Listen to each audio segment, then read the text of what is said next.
Well, the terror suspect, as you heard Rob say, identified as 29-year-old Sayfullo Saipov, an Uber driver, a truck driver in the country on the diversity visa program. Our live team coverage continues with Garrett Tenney, who is live for us also in Lower Manhattan. Garrett, what else do we know?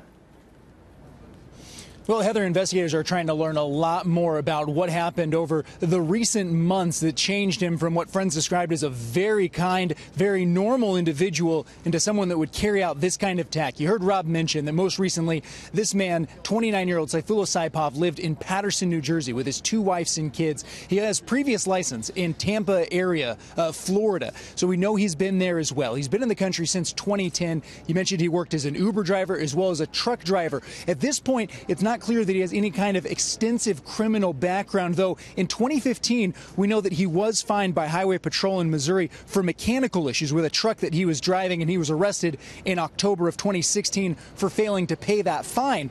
He was released on bond, and then he never showed up for his court appearance. And a friend of his from Tampa, when he lived there, described him as very friendly, a happy-go-lucky kind of guy.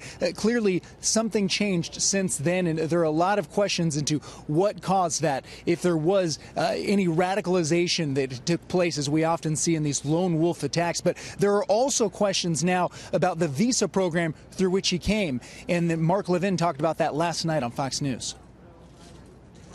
50,000 people a year come in here through the diversity visa program, because the diversity visa program was set up, you see, to make sure that underrepresented countries can send their people into this country, too.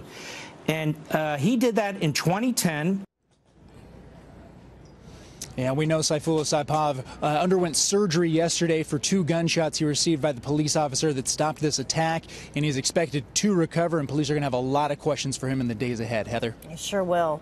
Thank you so much. Garrett Tenney joining us live from the scene.